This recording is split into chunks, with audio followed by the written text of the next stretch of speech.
Hi, everyone, and welcome back to Cut and Splice. This is Gil, and I'm here with Matt and Jason.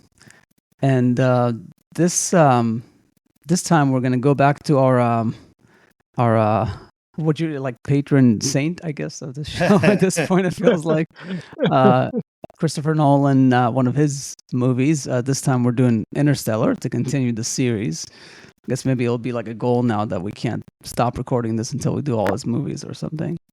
Um, but We're almost halfway, right? yeah, and it's funny. It's not as if it's funny because if there was any filmmaker in in the world that I would of all time, it would be Kubrick, where I would plant his movies all throughout this podcast to make sure we get through all of them. And we've already like half done some, or like indirectly spoke about a lot of them.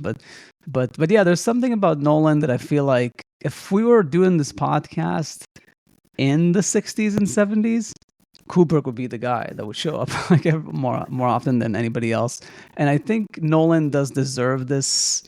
I would say like modern day filmmaker trophy that he is a very very unique talent. He's like as commercial as Spielberg ever was, and as maybe sophisticated as or at least can be at times, as at least get close to what Kubrick was doing with some of his movies. And definitely this one took a lot from, I feel like, 2001. Obviously, that whole aspect of exploration and potential of humanity, but coming at it from a very different approach. So yeah, and I think that's why it's worth. And he is polarizing to some degree because there's always his movies are so complex, maybe too much for their own good. Tenant, that I feel like the way this podcast started, that I feel like some of these movies are worth that second look and maybe a discussion to see what exactly was going on there. Does it all really make sense? Because I'm sure he figured it all out, but it sometimes doesn't feel 100%. But it wins you over, like the Dark Knight and like so many of his other movies. So that's why I thought it would be worthwhile, discussing it. But for you guys, I guess quick question is like how often, like how many times have you seen this movie since theaters? Because technically this is my only my second viewing. It's only your second viewing since theaters, or is it only your second Yeah, viewing ever? no, it's I only saw it once in theater. I don't watch movies more than once in the theaters, Oh, okay. at least since I was a kid. But yeah, I've only, this is the second time I've seen it. And I tried to we watched the first half of it on the TV, but the last half climactic thing we watched on the projector, as Yeah. Chris Nolan intended, but on the biggest screen possible. But yeah, and you guys saw it on IMAX or something when it came out?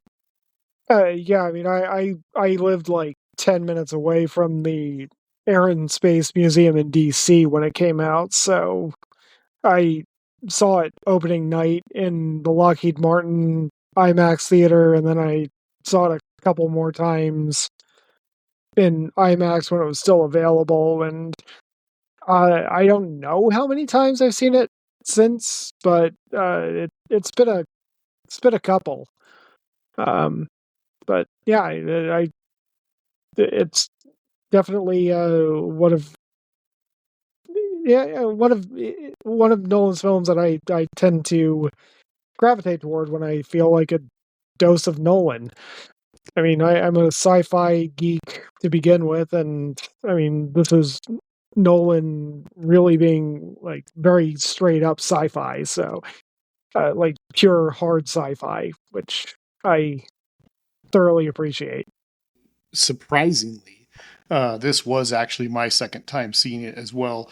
When I saw it in theaters, I went to the ArcLight, and I very specifically remember choosing the ArcLight that was advertising that they had it. I want to say either in 70 or just that it was in film, because they had this big poster where they were like, you could go see it digitally, or you could see it, on film, or you could see it in 70, or you could go to IMAX. There's like they, for some reason, Nolan really wanted to push the fact that you could go see this thing, the best possible way that your city would allow, kind of thing.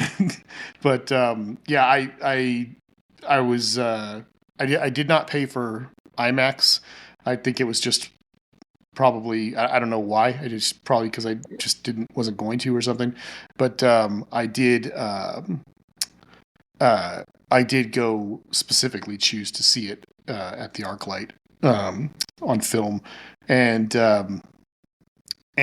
I loved the movie, and um, I think we've talked about this in the other times that we've done Nolan movies, but this might be this movie might I can't remember exactly what I said in the past, but it might have eked its way into like my top 3 or 4 favorite Nolan movies, and yet all these years I was only going off of my initial viewing of it because this was the second time I'd ever seen it. Yeah, that's interesting. Yes, I'm assuming we would all kind of praise this movie. I guess it'll be like to see to what degree. I mean, as a jumping off point, just to keep it quick, because there's such a complex movie, we should get to the spoilers as quickly as possible. Probably. But the I would definitely recommend this movie.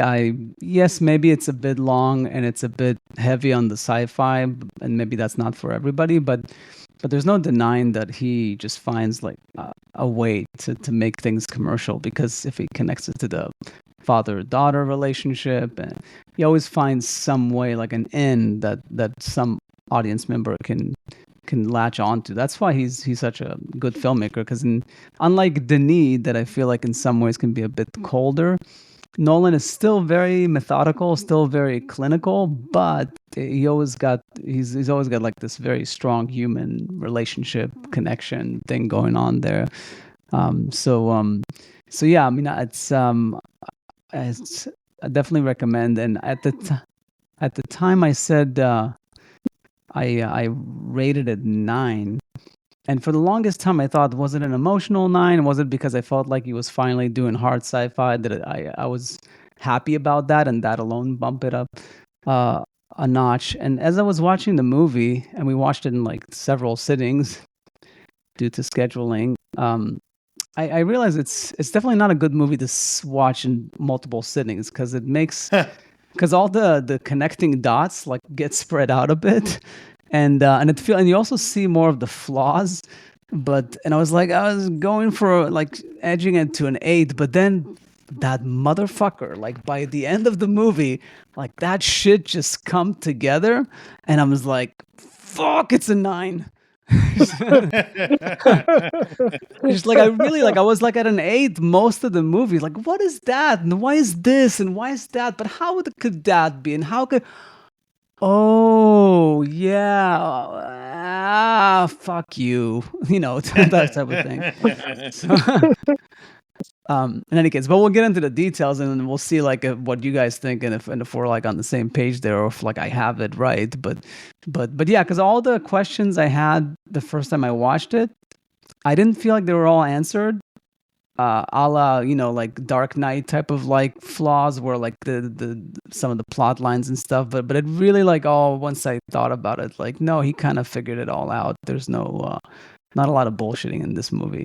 It kind of works, even though it's got some specific problem, like paradoxical problem. But time travel or communicating with the past and all that. But yeah, no, it's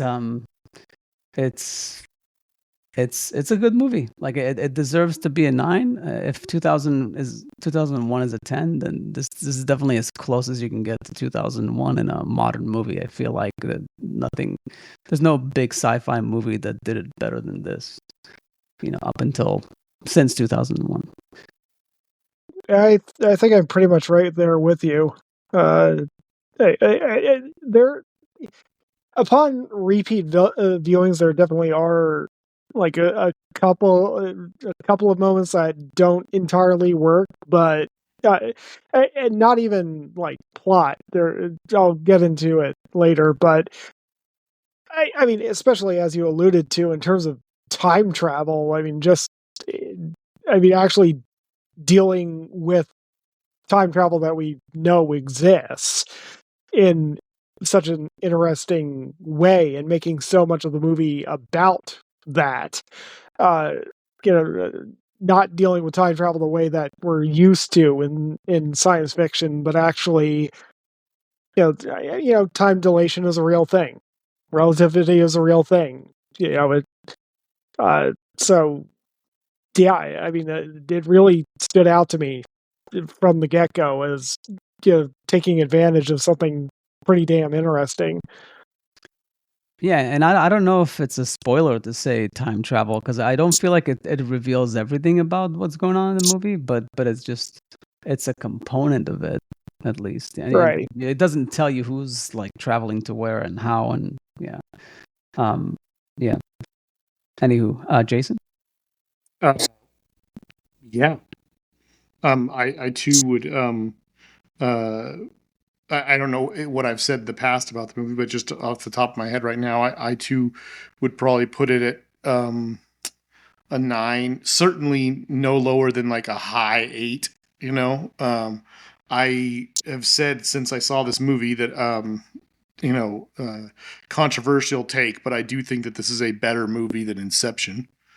Yeah, that was like And my biggest thing about it when it came out. Is like finally that's the movie he should have made instead of Inception. But I mean, it's all I good. still love Inception. I'm just saying this is a all's better forgiven. movie. Yeah, It's just a better movie, plain and simple. Without going too deep into the woods, the weeds, I mean, about it.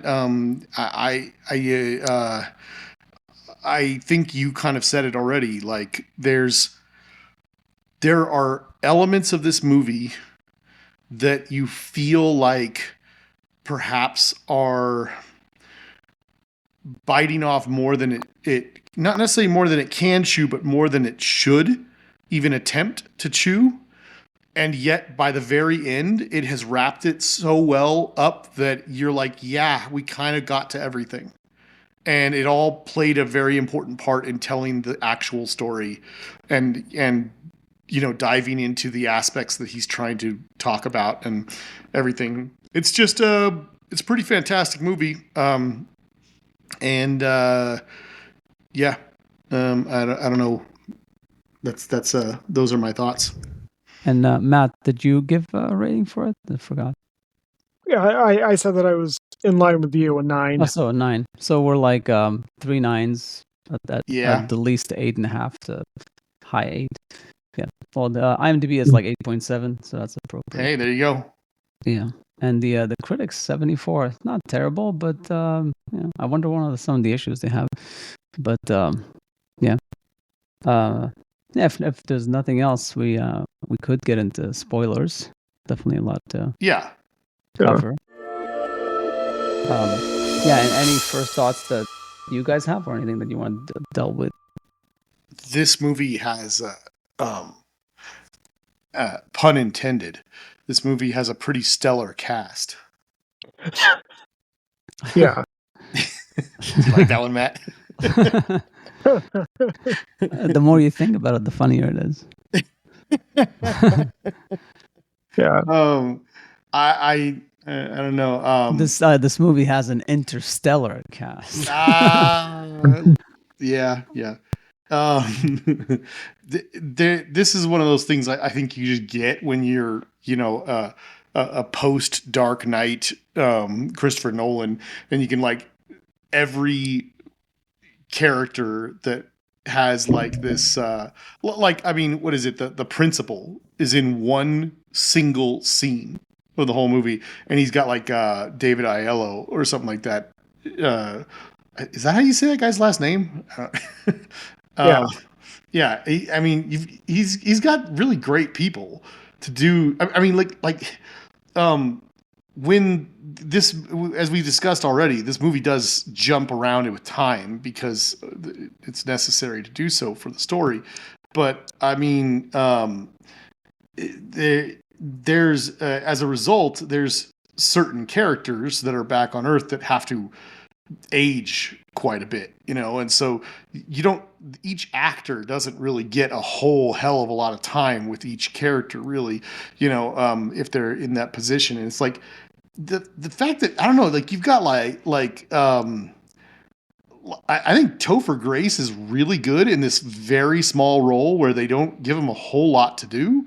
He's kind of there for, to just sort of support Jessica Chastain. And like, he's really good. And it's like, it's kind of how I feel about everybody. It's like every little part. There's just like, oh boy, look at, we got, got Timothy Chalamet over here doing his thing. And no surprise, he's pretty damn good. Yeah, it's a lot. He caught a lot of some young people, and but it feels like Topher Grace didn't explain his character that much. I guess he was like her partner or something. Well, I mean, she kisses him at the end, so yeah. So he's like a partner.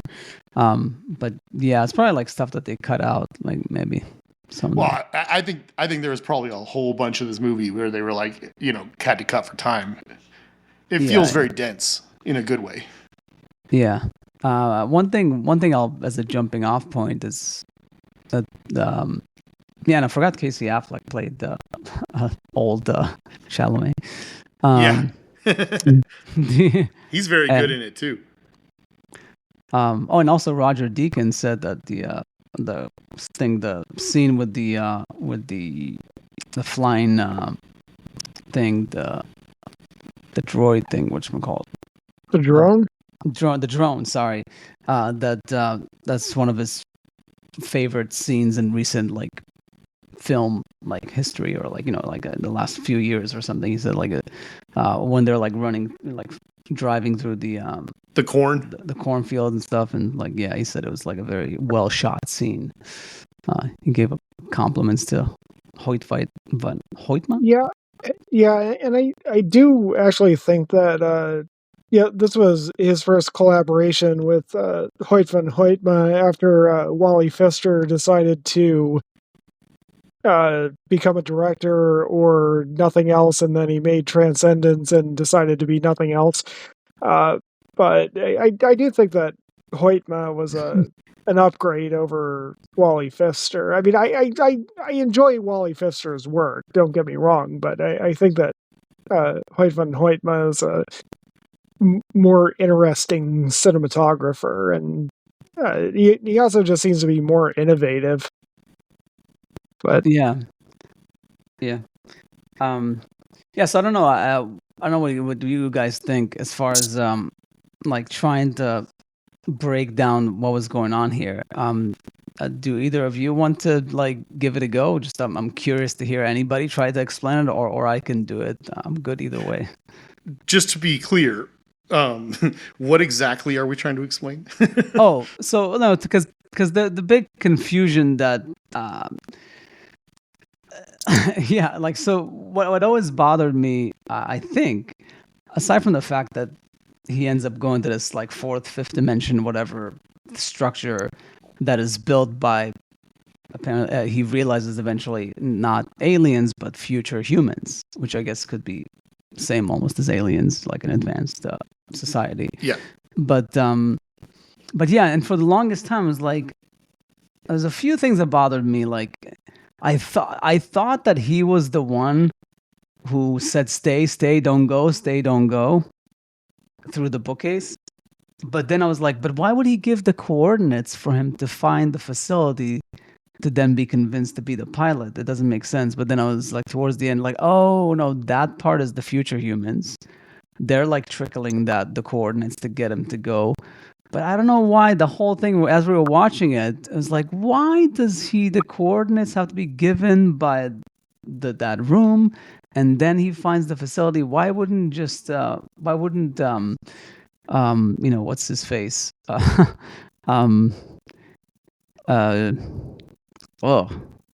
Keep forgetting. Michael Caine. Michael Caine's character. Like, why wouldn't he just like, knock on his door one day and say like, listen, we need you. We have this mission. But the thing that I understand that I was like, that's always an issue with time travel is like, how could the future humans ever exist if the mission never happens? Like, how can there be a future if the only way for that future to happen, he needs to be contacted by them in order to go to the facility, in order to be the pilot, in order to do all the steps needed to get to save humanity. But that's what I realized in this viewing, is that the future humans are not the ones that were saved from Earth. They were the what do they call it? The Plan B option. That in the colony. The colony, yeah, those are the future humans that end up saving, let's say, New World humans. Like, they're the colony that never existed on Earth. They're the ones who survive and thrive for who knows how many thousands of years, and they reach a level of technology where they can communicate with the past, and they save the past humans, because they say, like, there's this pilot, and we think if we can get that pilot on that mission, then he can not only get us to where we need to get in order to still exist, we can save past humanity, and maybe we can even reconnect with them somehow someday. So that's what they were doing, and so the idea is that before they did that, what apparently happened is maybe that McConaughey wasn't the pilot, but they had a pilot that maybe didn't succeed in the way that he did in cracking the flying close to the black hole to create to get the data necessary in order to, like, eliminate the issue of gravity or whatever the thing in the formula that they couldn't solve. That's what Cooper could do, but maybe a lesser pilot was able to mainly just get them to that planet, the one that was viable, in order to start the colony. But in that reality, past humans died. But the future humans, after thousands of years and developing the right technology, realized, like, we could go back and save them. And this is the part that bothered me, but, like, wouldn't they risk their own existence but they've thought it all out. Like, if we make sure that they still take all the steps in order to still plant the colony and save them, and because we're so far apart, then their living wouldn't affect our existence, coming into existence. So that's yeah. Anyways, that's my understanding of the movie, and that's where it came all together. I was like, if this is what it's going for, it's kind of perfect. Like, it really is, because one of the issues, if you change the past, like with Marty McFly, you can affect the present. But because they're so far apart as two societies, they could, and maybe they gave them instructions to not interfere with their development wherever they are until the right time. I don't know, but I mean, I think that last part you're talking about is almost just like at that point, you're just kind of guessing how the whole aspect of time travel would work, in this particular universe. But I was just going to say, I've never given it that much thought, but everything you said checks out. I mean, the reason why the colony people would exist, if McConaughey had never been had never joined the mission, would be that they get to the point where they're out of time, and Anne Hathaway is obviously going to be one of the astronauts sent on the mission to do the colony, and they're going to go through the wormhole, and they're going to see the three options, and without McConaughey or any other mission people there to outrank her, she's obviously going to choose with her heart. She's going to choose the world that she eventually does end up at anyway, and it seems like that's the best one out of the three. Even though it doesn't look great, it looks a lot better than the other two. So just to double check, that was the one that she had the hots for or something. Yeah, that's my whole point. Is she would have chosen that planet. She would have chosen that if Cooper wasn't on the mission. Yeah, because that's the one she wanted to go to. She had a previous relationship with that guy, and she was hoping that she'd find him alive. And then, of course, at the very end, we see the grave that she has dug, or not dug, but piled rocks on top of him or whatever. Oh, for him. Yeah, that's what I was wondering too at the end. Was like, but didn't she go to that guy that she liked? But I guess she did, but she got there and he was dead. Yeah. Which is why it's nice that McConaughey is chasing after her, because she'll have a whole bunch of things worth of whatever you want to call it. A bunch of embryos and plants and animals and such to make a new planet with, hopefully. Yeah, I mean the main question I would personally have is why? Like why if future humans have this way of communicating with the present, I couldn't they just leave messages or something or give them the formula? Why have this whole elaborate thing? I mean, they probably went through like millions of permutations in order to find this one sequence of events where like, oh, if we put this pilot on the mission, he's gonna be, crazy enough to like go into the black hole or something. Yeah, it's very strange, but it's what the movie is all about. So, also another question I had, I don't know if you guys had any answer to this, but how long was Matt Damon on the on that planet? He wasn't there super long, right?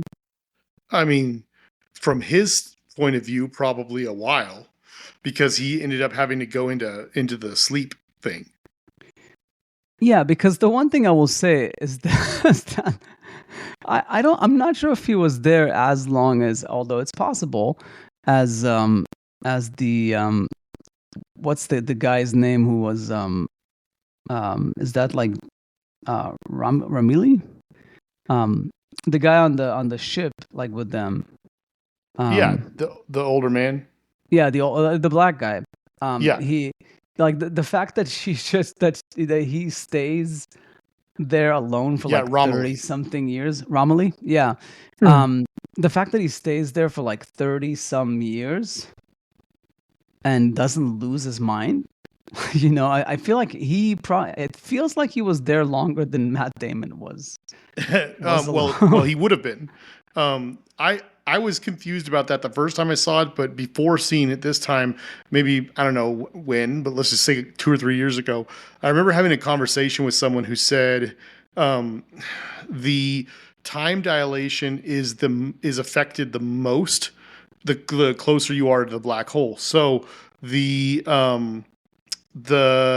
surface of the planet where the water thing is affected the most because it's so close to the black hole, which is why they're so concerned about like getting in and getting out, because they know if they're there for 1 hour, like 7 years will pass or something like that. They said something to that effect. So they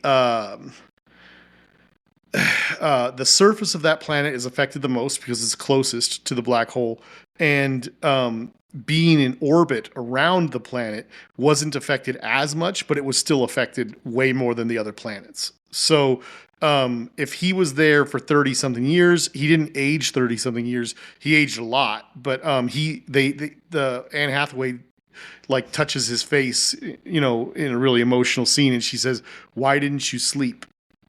Instead of waiting out all these years for us to come back." And he says, "I did take a couple naps." So it's like, seems like probably a couple different times for a few years at a time. He probably was like asleep for, who knows how much, 3 to 5, 10 years, something like that in different stretches. But overall he did age quite a bit. But yeah, it would stand to reason that however many years that Matt Damon was on his planet, by his perspective, it certainly wasn't that entire like 30 something whatever years that the other guy experienced. Ramali said, I think specifically that from his perspective, it was 23 years. There you go, 23 years. Since they left.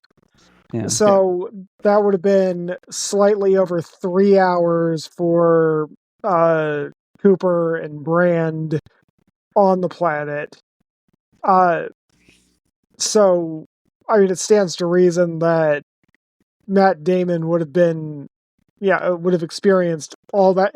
I think they said that the gravity on Matt Damon's planet was like 90% hours or something. So it would be something. Yeah, though, I mean, that's the actual size of the planet. I'm not trying to be Kip Torn right now.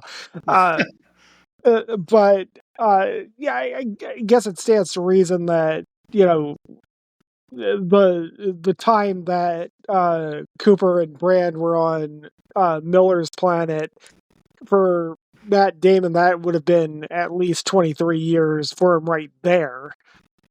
And Oh, then on so Matt top, Damon would have, as long as he would have the same effect of time. right, and then on top of that, all the years before they actually even got into the solar system and all that stuff. I think they were saying that in orbit around that planet, it was still being affected more by the black hole than the other two planets were. But I don't know. Yeah, because Matt Damon doesn't look super aged. Obviously, we don't know what he looked like when he left for the mission, but he doesn't look like he was aged in the same way that the Romilly, like the. I mean, we also don't know how the hibernation works, like, in terms of rules. They didn't really get into that in terms of how you would age in hibernation versus not in hibernation. Yeah.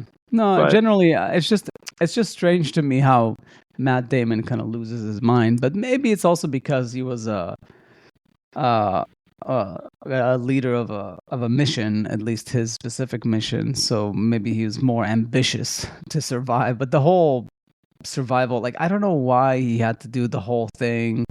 Like, what was the reasoning behind that he had to lie to them and he had to try and eliminate Cooper? Like, what was the story there exactly that he was going for as far as the conflict between them? It felt a bit. Who are we talking about? Like Matt Damon's character. Like, I'm just like, it's so weird to me that he loses his mind so much and then wants to like sabotage them. I love his character's thing. His character drops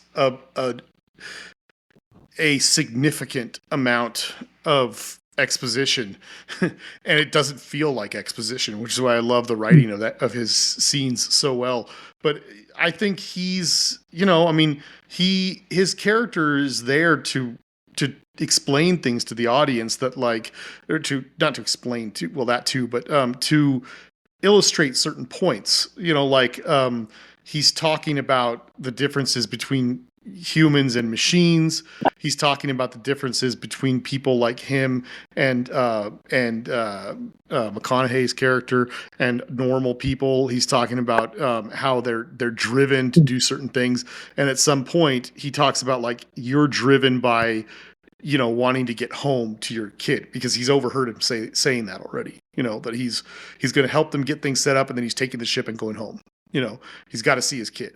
So he's like, you have this incredible survival instinct that makes you, powerful, makes you makes you successful.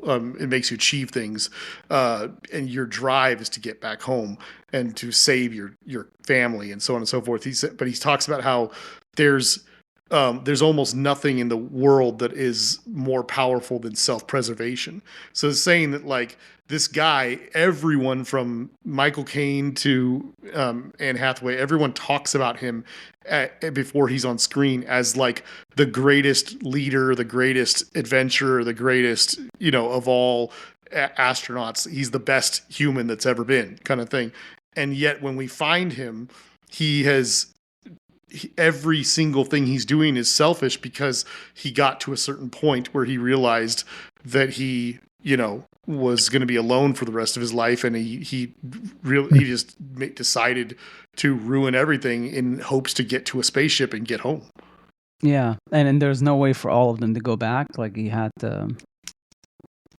I don't think he, I don't believe that he thought anyone would, I think he just, at that point, he would, I don't know. My take on it was that he just decided he needed to get back up there at all costs and screw everybody else, kind of thing. Well, I mean, everybody else except for Matt Damon was under the impression that Matt Damon's lie was actually the truth. Like, they all still thought that his planet was viable. Right. So they thought that they were going to just set up their Plan B colony there. And that's why Cooper was going to leave with the Endurance. That's the name of the ship, right? Yes. And go back to see his family after they're set up to do the Plan B there.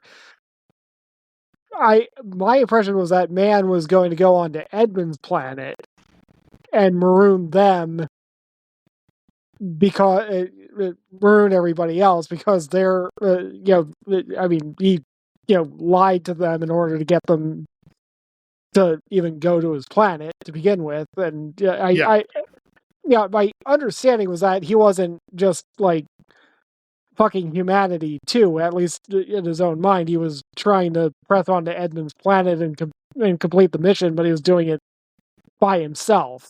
Yeah. Right. So that makes a certain amount of sense. Yeah. Yeah. All of the other stuff, the what do you call it? The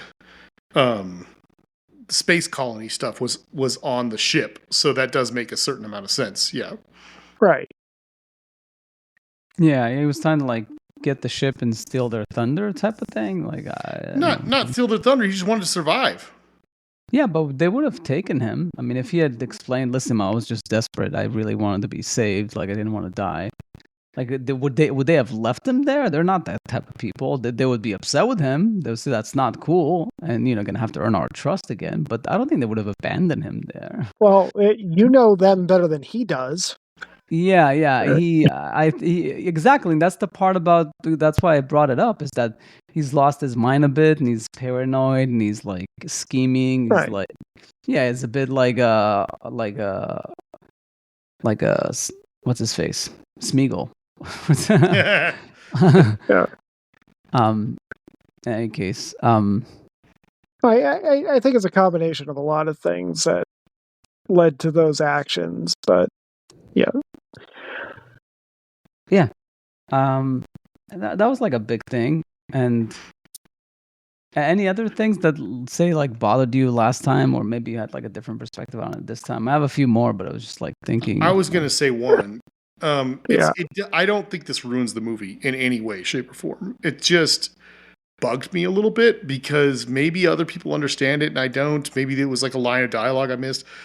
This bugged me more the first time I saw it. This time it didn't bug me so much, but I definitely don't think that there's a very clear answer for it. Mm-hmm. But so at the end, he goes into the black hole. And he is able to get, with the help of TARS, he's able to get data directly from the singularity, right? That's what they call it, the thing inside the black hole. Right. Yeah. And that's the data that was just the missing puzzle piece for them to figure out how to get, to manipulate gravity and get the station off the Earth, and everything. So that's all well and good. That's awesome. That's cool. Once he's able to communicate that to them, he then gets spat out of the black hole, presumably by the fifth dimensional beings, and he gets spat out into space around Saturn, where they have now built this massive O'Neill cylinder space station where most of the population is now living. And that's really cool. That's awesome. I love that this movie shows that. I've watched a lot of different science fiction things that talk about speculate on that design of space station being a really good idea. This was like the first movie I ever saw actually depicting it, other than animated movies. And anyway, the crazy thing that I never got though is they pick him up and they're there talking to him and like they're kind of like, hey, so we've built this space station. It's he thinks it's like named after him or something, but I think it's named after what they say, like his daughter. Thank you. Yeah, his daughter. And There's just some interesting lines of dialogue that basically imply that a bunch of time has passed, enough time for them to have built this massive space station. Even with the new technology that they had, they still had to build this whole thing, and they have a functioning massive space colony, not a space station. It's a space colony floating near Saturn. I assume that they built it there to study the singularity or the portal, and everything. And that's all fine. All of that's good. No issues with any of that. It's just that they seem to still have this open gateway to this other galaxy where there's these 3 planets where this very significant thing happened that allowed them to even get to that point at all. And when he is revived and brought up to speed, they're walking him through the space station, and there's this very cool moment where he's like, ooh, look, one-man spacecraft that are capable of traveling the galaxy or traveling long distances at least, that's cool because and that makes sense. He's a pioneering space type guy. He's a pilot. That would interest him. And of course it's going to lead to him eventually taking off to go reconnect with Brand, with Anne Hathaway's character, which is a great ending. I just wonder, why is it that up to this point, clearly this thing has been there for a really long time, and the events that led them to being at this point were obviously all involving those 3 planets within the others, or on the other side of that portal. Why has nobody already gone? That's what I don't understand, is like, how long has this thing been there? And it's so weird to me that, they say that they picked him up and he's been unconscious for a few days and his daughter is on the way. And they say she's very old now, so it's a big deal that she's making the trip out here. It's really not safe for her to be traveling out here. But that seems to imply that there is fairly regular travel, to get the, whatever. So it's like, it's just very weird to me that they have this giant space station with spaceships that can travel through space, and they have this portal right next to it that leads to these other planets, and nobody has gone. That's what's strange to me, that I've never quite figured out. Couldn't that be the explanation, that they instructed them not to because it would disrupt their existence from ever happening, the colony? How would it do that? Because if they went there and they saved Brand and they said like, hey, you don't need to be stuck on this planet anymore, we're good now, we solved gravity, we have as many space stations as we need, like we can travel to wherever we want, like you don't need to have this colony grow here under these tough conditions. I don't think anybody's saying let's go over there, save them, just pick them up and leave. I'm just saying nobody has gone. Yeah. You have this open gateway that takes you to this other galaxy where there are 3 planets. I mean, at the very least, you should be going there and looking at stuff. But it's just weird to me that he's the only one that's like, I'm going. But yeah, I think that's the solution of the future humans, is like, how do we save them without them coming to our planet and disrupting our existence from ever happening the way that it should? Is like, well, we need to solve them this technological thing so they can stay in their own solar system and survive, but maybe give them instructions not to. I don't know. That's one thought that I have to explain how that could work. But also another question I had, wasn't there a whole thing where they're saying, the Michael Caine character, is that that this wormhole was placed there by somebody? That's the one thing that I don't, because if it's not aliens placed it there, how could the future humans place it there if there's never a wormhole for them to travel through to begin with to exist? Well, it's a very Donnie Darko kind of question, right? I mean, the movie kind of presents a bit of a paradox. I guess that's the one thing that's unsolvable, because and you could have corrected it by saying like it just popped up there one day. Like, you didn't have to say that future humans put it there. It could be aliens. It could be that it's just an anomaly in space, and it's like, I don't know. sometimes like that could happen with certain phenomenons like can occur all of a sudden. I don't know, but that's just a good question because that paradox, like, it just doesn't work.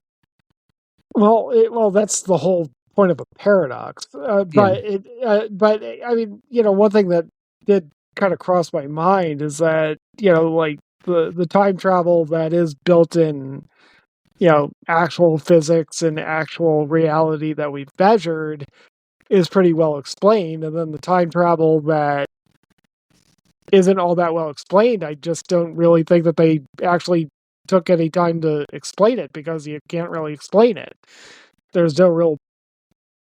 I mean, they explained it insofar as the future humans that have evolved to like being fifth dimensional and creating the Tesseract, so that four dimensional space in order to allow Cooper to even comprehend the ability of passing through time in this way.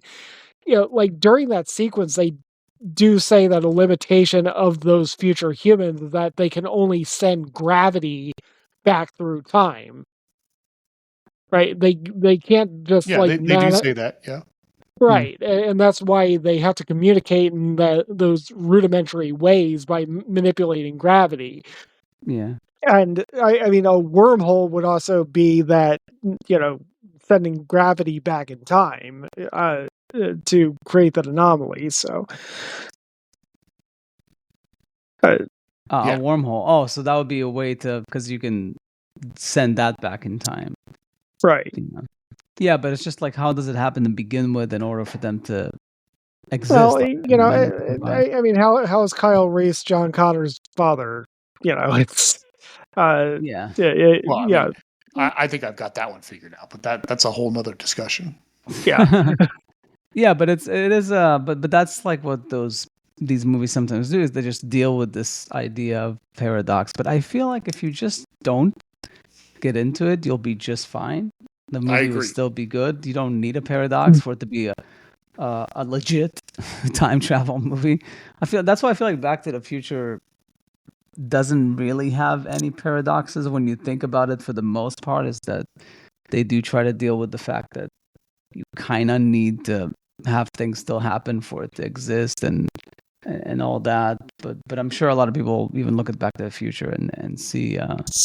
Like, I saw some theory about that apparently Marty McFly dies like 7 or 8 times during the course of the 3 movies.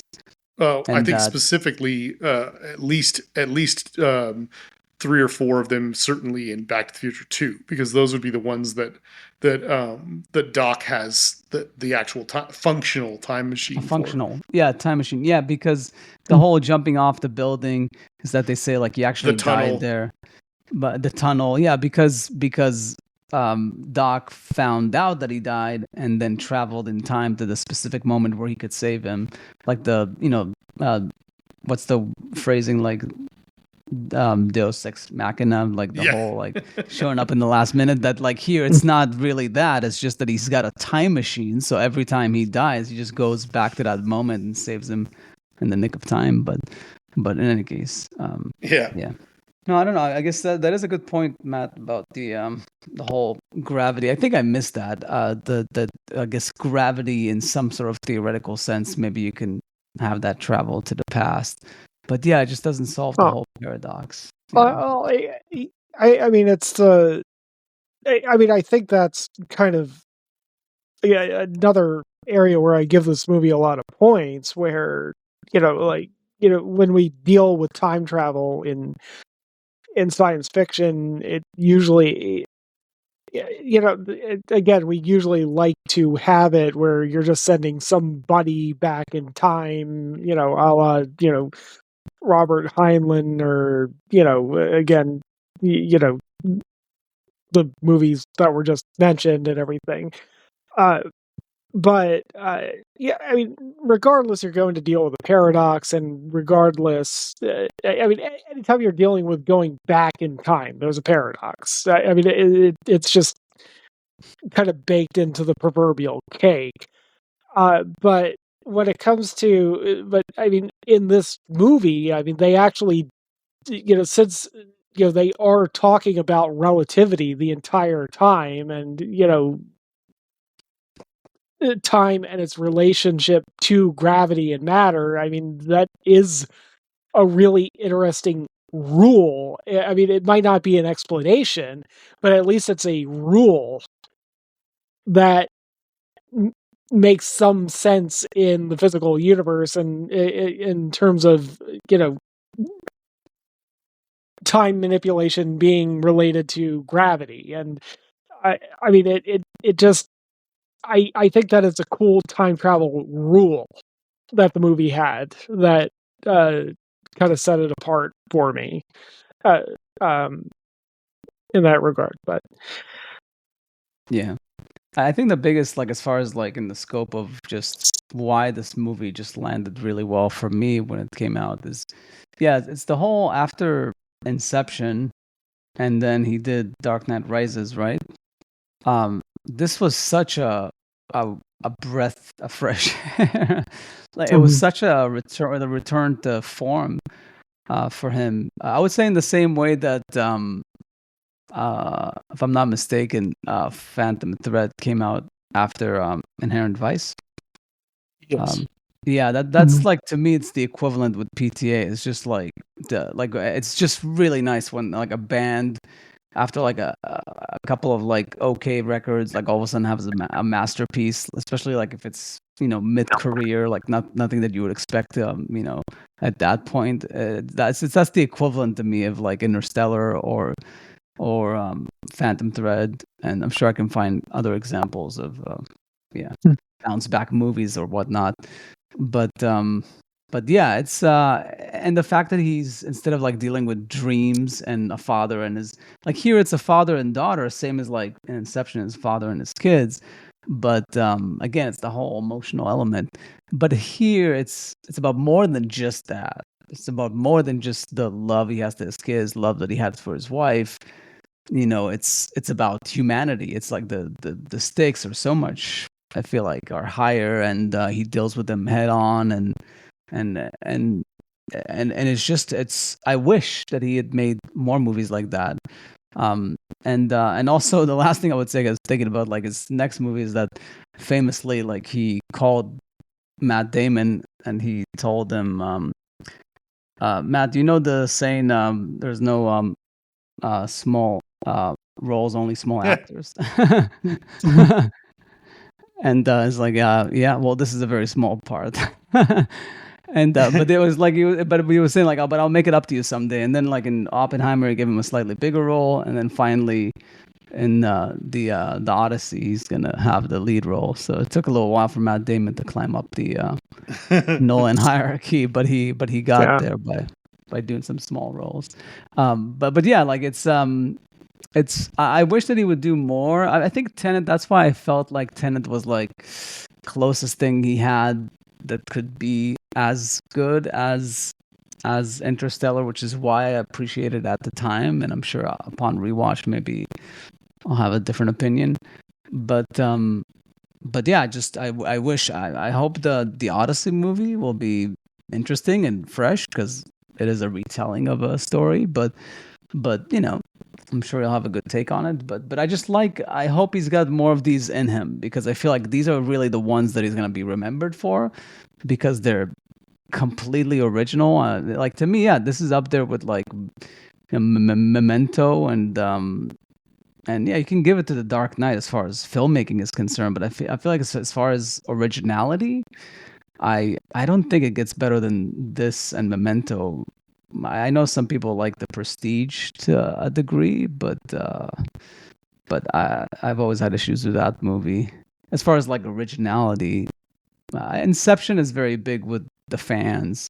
It is actually criminal. I'm sure we've mentioned this many times, that this movie is actually surprisingly rated pretty high. Like IMDb, it's number 18, but Inception is like 14. So, yeah.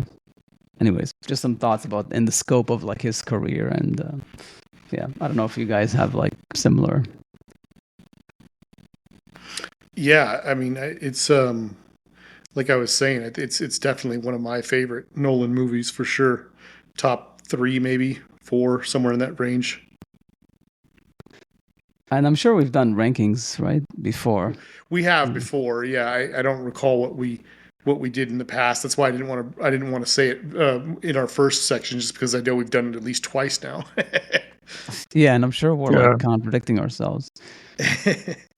Yeah, But that yeah, too, I think actually. it would be a top three. Yeah, because it's got to be for me Memento, Dark Knight, and Interstellar. I can't imagine that there's. I'm trying to think of a. I mean, you know what? I mean, the more I think about it, I'm sure if I revisit it even more so. But I feel like Dunkirk definitely is getting up there. Hmm. Um, yeah, I'm sure I would appreciate that one even more. Like as far as see, like where Interstellar and say Memento are just virtuoso and unsurprisingly, like both written with his brother. So he should do more of that. Yeah, But um,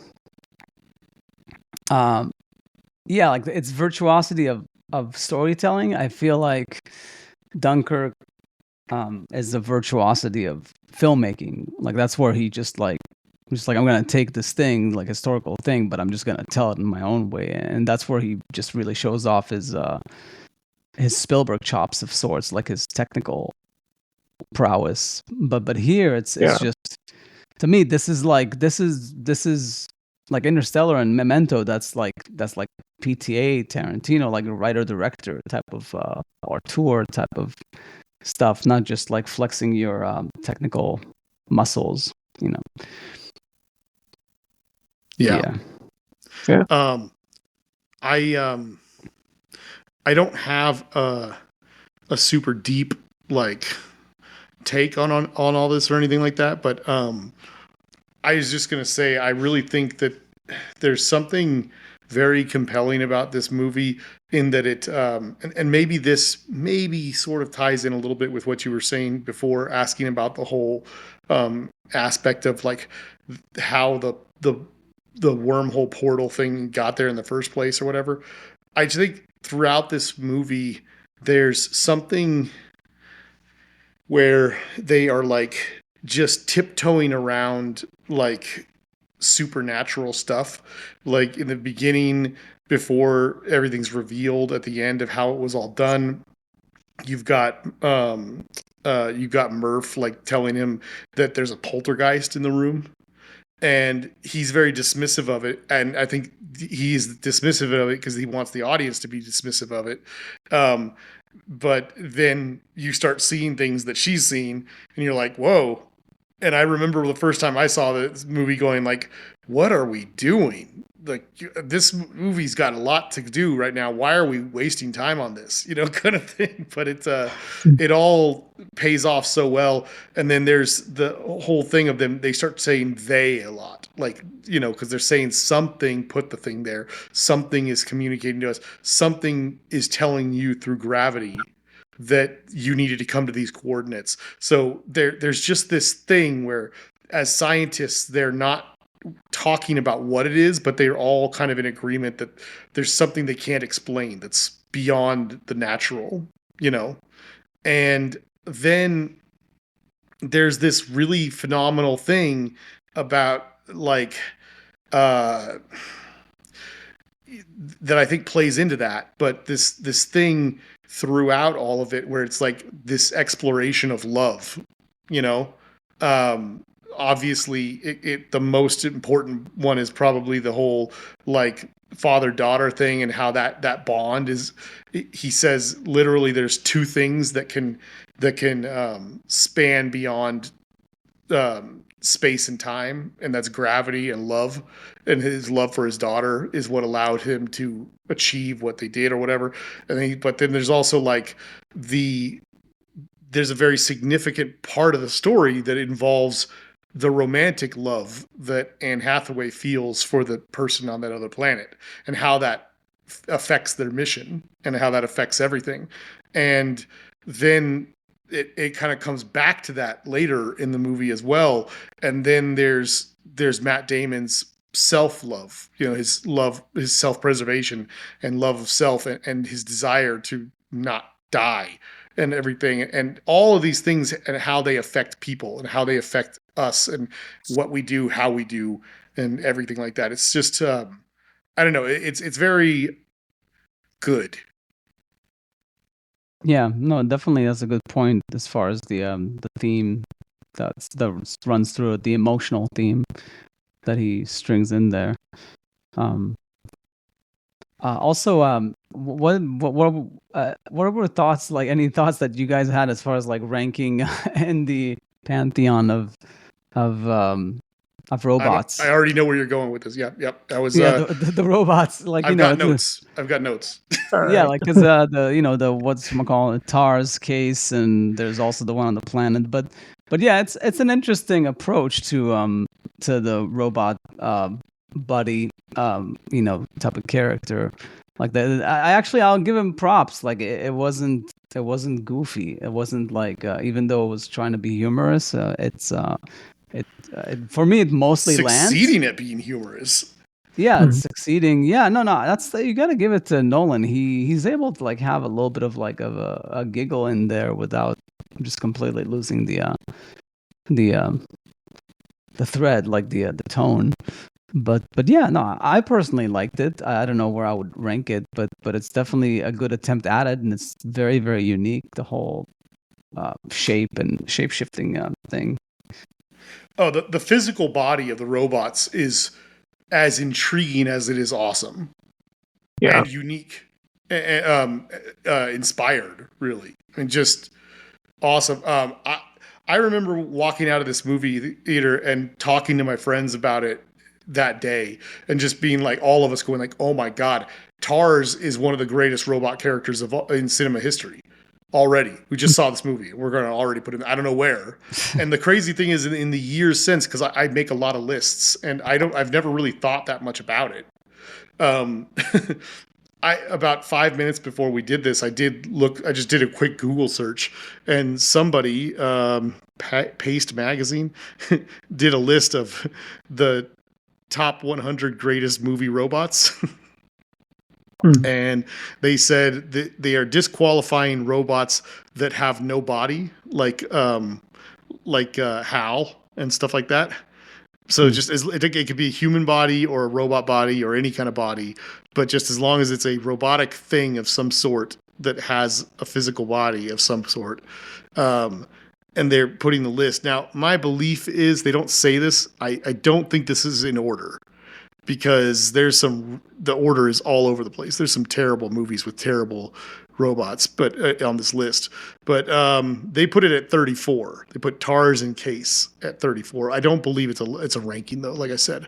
But I was thinking about every robot character that I've ever seen in movies, and I decided to like really divide it up, because I think there's a big difference between like the T-1000 from Terminator and Bishop from Aliens and Ava from Ex Machina. Anytime it's actually a human being playing the robot, that's like a whole different flavor to me. That's true. Yeah, like you want a robot to look like a robot. Yeah, I remember one time, it was way back when Siskel and Ebert had their TV show. Ebert was saying something, I think it was Ebert, was saying something about how they were reviewing the movie Short Circuit 2. And they both had mixed opinions about the movie, but one thing that they kind of closed on was, they said, I believe any time that you have a movie where a character on screen is being played by a tangible object that's not a human being, you have to decide how good of a job they did at making you think that this thing's alive and real. If you're watching E.T. and you don't get sad when it's dying, then they failed. And he's saying, when you're watching Star Wars and Yoda is on his deathbed, if you don't feel something at least, then they've failed. And he says, in this movie, Short Circuit 2, he's like, I don't love everything about this movie, but there is a point towards the end when they're they're trying to kill the robot, and he's like, I'll be damned if I didn't feel really bad about it.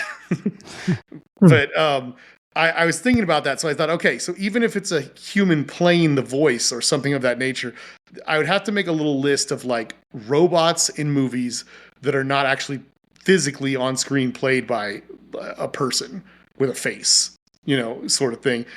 And the only 4 I could think of, and I'm not even saying that these are better than TARS. I'm just saying the ones I could think of were, C-3PO and R2-D2 from Star Wars, K-2SO from Rogue One, Johnny Five from Short Circuit movies, and Marvin the Marvin the Paranoid Android from Hitchhiker's Guide. Though, and considering that C-3PO and R2-D2 are kind of a twofer, that means that we've got 4 possible movies that would even maybe be better than TARS.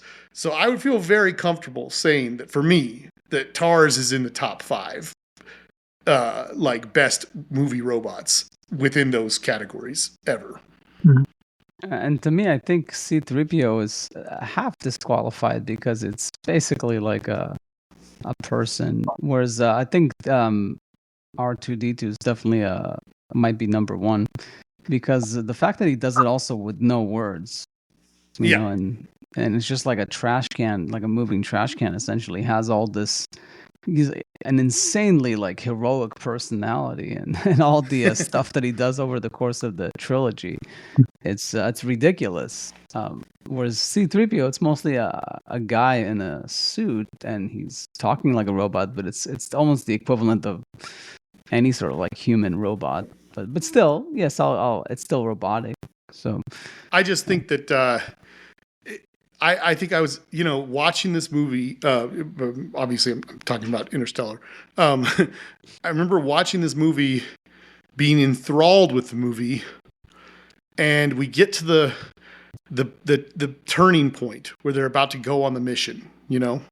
There's just been, from when he arrives at the base, which is when TARS is introduced, to when they are about to go on the mission. There is a massive amount of information dumped on the audience.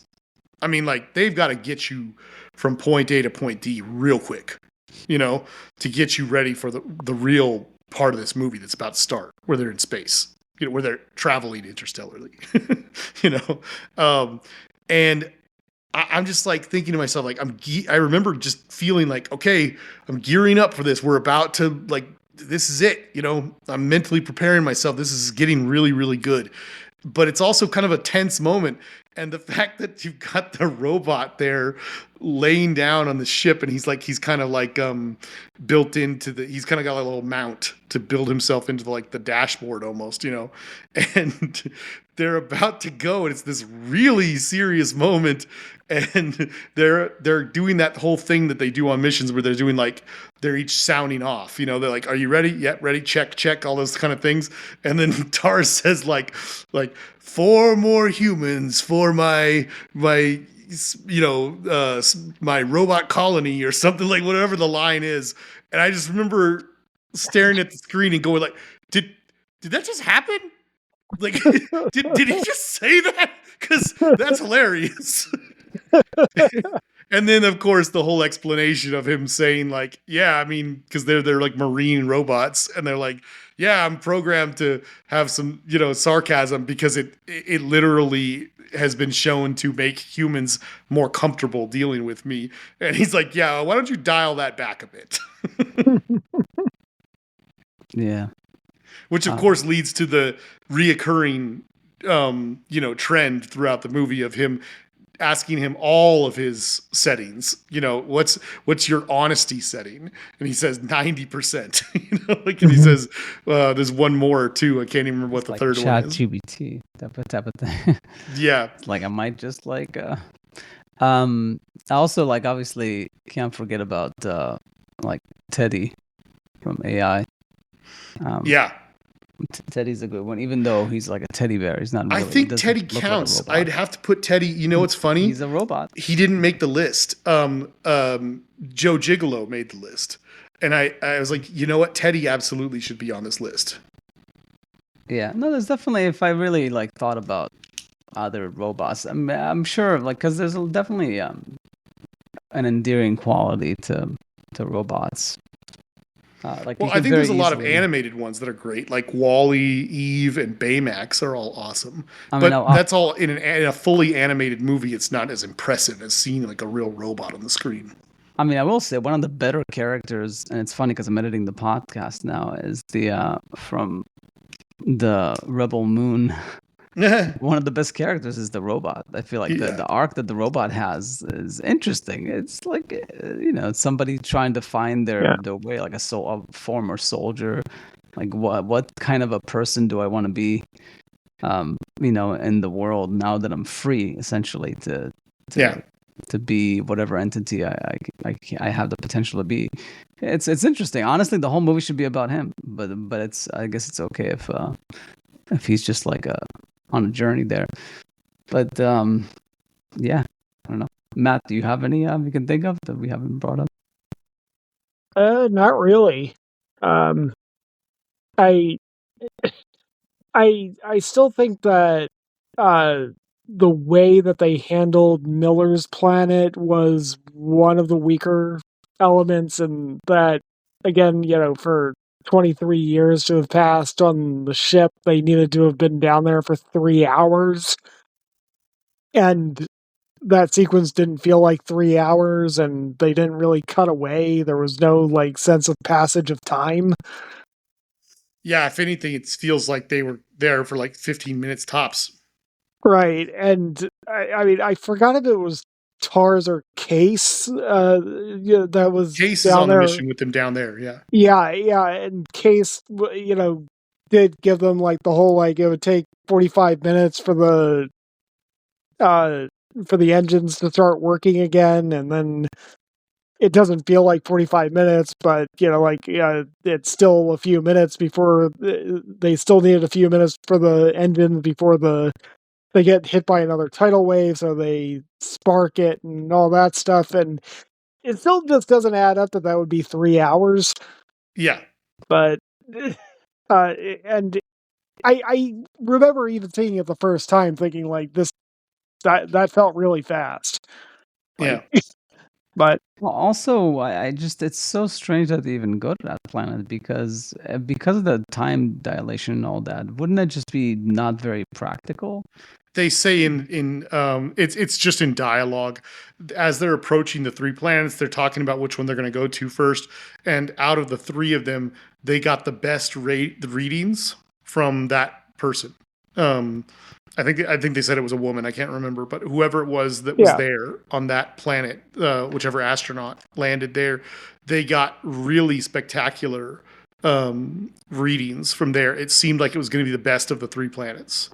And also, because of the time dilation, they thought that everything was still hunky-dory. They didn't know that she was dead. They assumed that it was all well and good, Oh, that she, because of the time barely passes there. Yeah, they once they find the wreckage, they realize they're like those waves are so violent. They're like for any of that wreckage to even still be there, it means that only 1 or 2 of those waves have probably gone by. They're like, we probably missed her by like what do they say, like an hour or 2 maybe. Yeah. Like from her perspective, she landed, got crushed and killed, and then a couple more waves hit and broke the ship apart into pieces. And I should say, sorry, she landed, took a bunch of readings, was like, this is awesome. Like, it's kind of weird that it's a bunch of water, but it's like we have breathable air, we have gravity, we have pressure, and we have water. We really have almost everything we need to live here. She didn't know that there was a giant tidal wave that was going to kill her, And then she gets killed by the tidal wave. A couple more tidal waves come, crush her ship into bitty pieces. They land just a little bit later, and they're thinking they're going to find everything good, Yeah. But as Admiral Akbar would say, it was a trap. Yeah. Yeah. Not intentional, but it was. It's a trap. The other day, I saw like a potato somebody posted online. I saw that. You saw that one? It's not a potato. It's a trap. It's funny. Like I watch tennis with my kids, and when a player wins a set 6-0, they call it like he bageled him. Yeah. So I keep saying like, oh, he bageled him. Oh, he's gonna bagel him. And then one time my kids wanted to like get into it, and it was like, and they try to like say it before I did. Is like, so they said like he's gonna potato him. And I was like, you know what? Potato actually makes more sense than bagel. It's more oval. So, anyways, smart kids. It's not Torah shaped though. Yeah. Anything we haven't covered about Interstellar? Not that I can think of. This is absolutely not important, but I'll just say it anyway. When I saw Interstellar, I was very frustrated, despite loving the movie so much, because at the end of the movie, you get one of the most important scenes is Matthew McConaughey talking with his daughter, and now she's older than he is, kind of thing, by a lot, and it just frustrated me a bit because in my head at that point I had been making notes to write a script where there was going to be a scene like that at the end for the very same reason, for time dilation through space travel. And I felt like I just should scrap that whole thing and not even write it now, because Christopher Nolan's so amazing and he made this movie that's going to be talked about forever.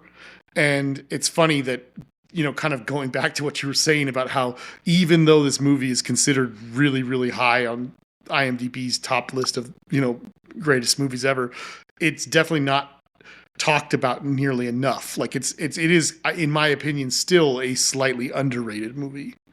And still now, especially over time, now that so much time has passed since the movie was made, it's just funny to me to think that I had that reaction, because it's like, obviously another movie could still be made. It doesn't matter that something like that has been done already. Yeah.